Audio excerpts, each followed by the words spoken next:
Warga Kecamatan Tarabintang, Kabupaten Humbang Hasundutan, Sumatera Utara melakukan protes dugaan pembalakan hutan singkrang oleh pengembang. Warga keturunan nenek moyang Desa Siastoruan ini resah akan dampak yang ditimbulkan atas dugaan pembalakan hutan tersebut. Di antaranya adalah rusaknya sumber mata air minum dan lahan pertanian seluas 60 hektar milik warga. Ya, kami mohon kepada Bapak Presiden biar dibantu kami, Pak Presiden Prabowo Subianto. Kami sangat kelaparan nanti kalau terdampak itu kebanjiran itu dan kemarau nggak ada lagi air minum dan pengairan sawah kami, Pak. Di sisi lain, pihak pengembang juga mengatakan penebangan hutan sesuai peraturan Dinas Lingkungan Hidup Kabupaten Humbang Hasundutan. Sudah itu yang ditebang, itu sesuai pernyataan orang itu nggak ada masalah. Belum ke mata airnya, itu belum ada dampak. Berarti dalam hal itu penebangan itu. Tapi dalam hal menjelaskannya itu harus di sama lingkungan hidup lah yang tahu menjawab itu mana yang apa aja kan. Rencananya Selasa pagi warga melakukan mediasi dengan pengembang di kantor Camat Tarabintang untuk menyelesaikan masalah tersebut. Dari Kabupaten Humbang Hasundutan, Aris Fernando Manolu, iNews melaporkan. Pemirsa, puluhan warga binaan di Lapas Kelas 2B Kutacane, Aceh Tenggara kabur saat warga tengah berburu takjil jelang buka puasa. Mereka kabur melalui atap dan pintu utama lapas.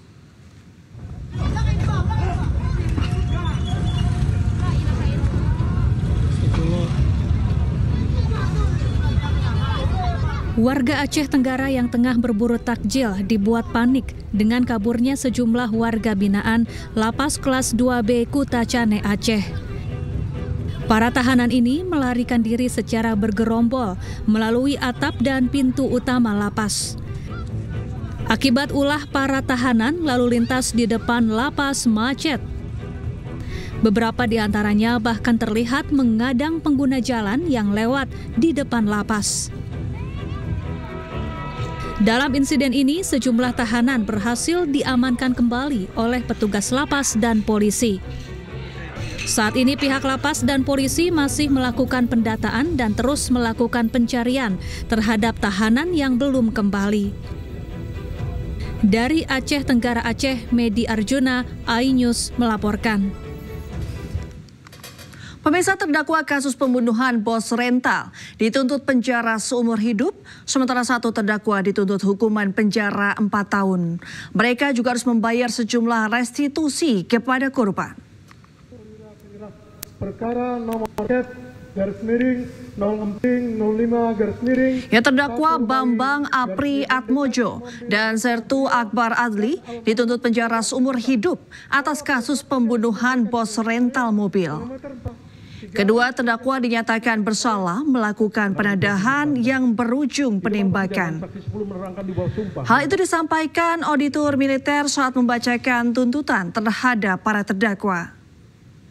Sementara terdakwa Sertu Rafsin dituntut penjara 4 tahun. Seluruh tersangka juga diwajibkan membayar restitusi kepada keluarga korban. Dan 3 terdakwa. Korban mengapresiasi tuntutan penjara seumur hidup terhadap para terdakwa. Namun mereka juga berharap hakim memutuskan hukuman sesuai tuntutan.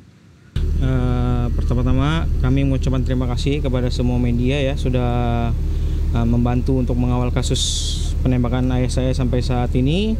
Dan tadi kita sudah mendengar bareng-bareng ya bahwa tuntutan dari auditor militer tuntutan seumur hidup.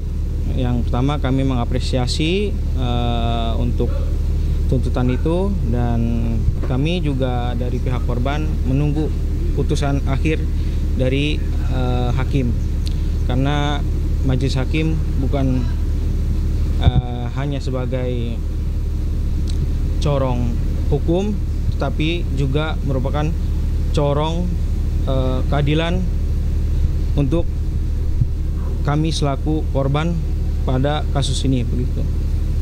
Masih puas ya Mas sama tuntutan dari auditor? Untuk saat ini kita tetap menunggu keputusan dari majelis hakim seperti itu. Kalau maunya hakim memutus sesuai dengan auditor atau bagaimana? Kita tetap menunggu aja, menunggu dari majelis hakim ya. Ya mungkin seperti itu aja yang bisa saya sampaikan ya. Sekali lagi saya terima kasih untuk teman-teman media dan semua warga Indonesia sudah mendukung dan mengawal kasus penembakan ini sampai saat ini begitu. Ya, sebelumnya pemirsa, seorang bos rental mobil meninggal dunia setelah ditembak oleh oknum TNI AL. Korban ditembak saat berusaha mengejar pelaku yang membawa kabur mobil rental miliknya.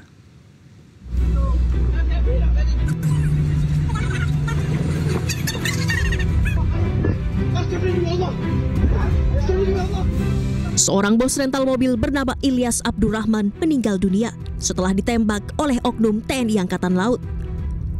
Korban ditembak saat berusaha mengejar pelaku yang membawa kabur mobil rental miliknya.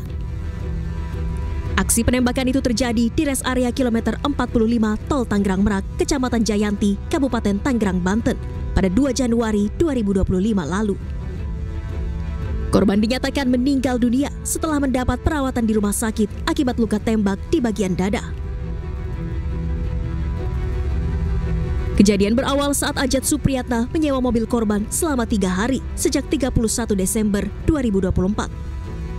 Namun pada 1 Januari 2025, GPS yang dipasang di mobil tidak terdeteksi. Korban dan timnya curiga, kemudian mencari keberadaan mobilnya hingga ke Saketi Pandeglang. Korban melihat mobil miliknya dan mengejar. Situasi pun berubah tegang ketika pelaku mengeluarkan senjata api dan mengaku sebagai anggota TNI sambil mengancam. Tak lama kemudian sebuah mobil datang dan menabrak kendaraan yang digunakan korban. Mobil rental yang dikendarai pelaku melarikan diri. Karena menduga pelaku memiliki senjata api, anak korban meminta pendampingan dari Polsek Cinangka Anyer namun ditolak. Korban dan rombongannya tetap mengejar mobil yang dikendarai pelaku hingga ke area Tol Tangerang Merak kilometer 45. Dan terjadi insiden penembakan yang menewaskan korban Ilyas Abdurrahman. Pemirsa, kericuan mewarnai pertandingan sepak bola Liga Ramadan di Kota Makassar, Sulawesi Selatan. Pemain kedua tim terlibat adu jotos hingga saling kejar di dalam lapangan sesaat setelah laga berakhir. Ya, informasi tadi sekaligus menutup iNews Malam. Cuplikan tayangan berita iNews dapat Anda saksikan di kanal YouTube @officialinews. Saya Reni Arumsari dan kerabat kerja yang bertugas undur diri. Terima kasih dan sampai jumpa.